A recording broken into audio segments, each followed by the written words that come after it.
999. Police emergency. Hi there. There's a young girl in Chalford Valley. A man has just tried to abduct her. She has escaped from him, but we believe he's still out here somewhere. So the incident took place on Tuesday the 2nd of June last year. It was a beautiful, hot, sunny day, not like today, and was in the middle of a really lovely, hot period of weather that we had at that time. Our victim is a young 13-year-old girl, and she decided to go for a run that evening. She left home about 5:30 and to come for a run in this area here. This is an area just east of Chalford and is an area known as Three Groves Wood. So she left about 5:30 and was running from this direction, coming along this way. And she noticed here that there was a car parked and there was a man stood by the side of the car. So she was running along this side of the road, but actually moved this side to move around him. She didn't think too much of it at that time, but felt a little bit uncomfortable. So she smiled at the man and then carried on running in that direction. So the young girl continued running along this lane here, but something told her that something wasn't quite right. She sensed someone was behind her, so she turned round and saw the same man that she'd seen by the car running towards her. This must have been absolutely terrifying for her. I can only imagine how frightening that must have been. He was very inappropriately dressed for the weather. He had on his big grey hoodie, had big jogging bottoms on, but was also wearing blue latex gloves. So the girl ran as fast as she could in an effort to get away. She must have been absolutely petrified. But unfortunately, the man caught up with her about here. He came from behind her, grabbed her around the face and tried to drag her over in this direction. She struggled as much as she could, but he was still dragging her, and she remembers getting to this point here. She struggled and screamed, managed to pull his hand away, and thankfully managed to get free of him and escape, and she ran off as fast as she could in that direction. She managed to find a nearby house and summon help. So the investigation didn't have a great deal to go on in the early stages. We had a description of the man who was responsible. We conducted a huge amount of inquiries. As you can imagine, a huge proportion of the force were involved in this investigation.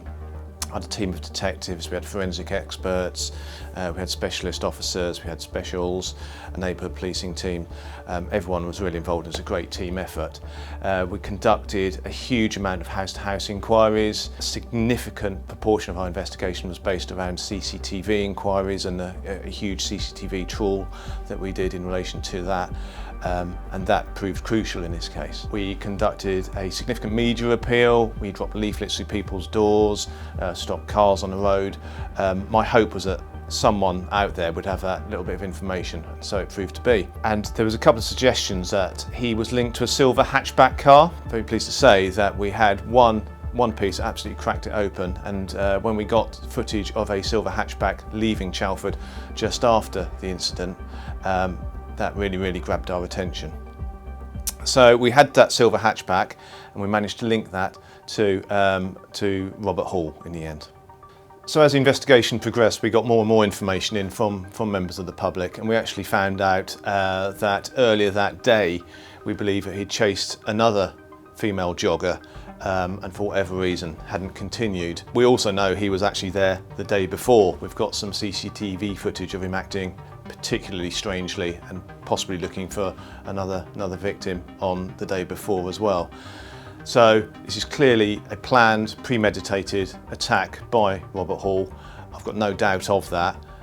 My opinion is that he's a very dangerous predatory offender. One thing that the victim did help us with, alongside many other things, but one thing that was really important in this case was the production of an EFIT image, which is there behind me.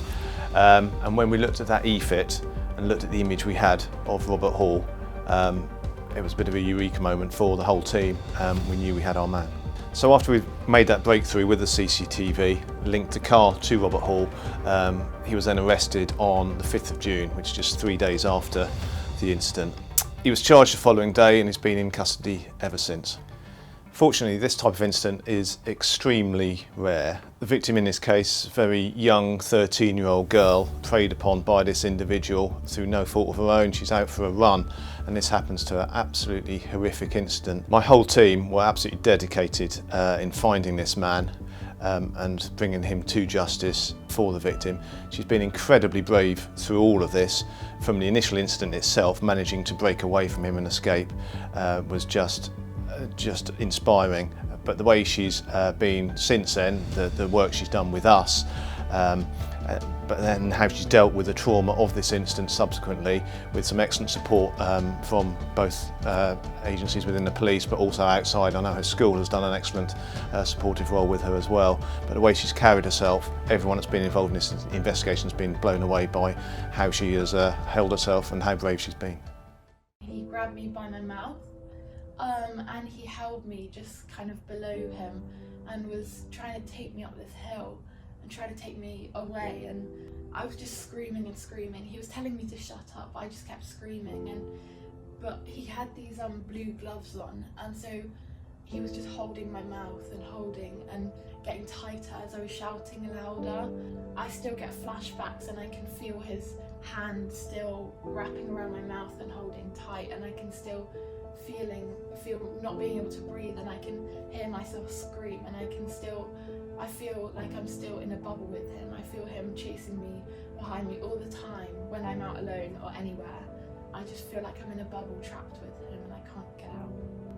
It was hard to convince myself that it was actually real. I thought it was still a dream, and it's like a really vivid dream, and I can get myself out of it, and I couldn't convince myself. And when I saw all these police cars and all these policemen and women, I didn't think it was all for me. I haven't been able to live my life as a 14-year-old that I wanted to. I couldn't even go on a walk with one friend, but at the same time, you have to keep going and you have to keep pushing, and you can't give up, because if you give up, that means that you're letting them win and them take over your life, when that's not how it should be. It should be the other way around.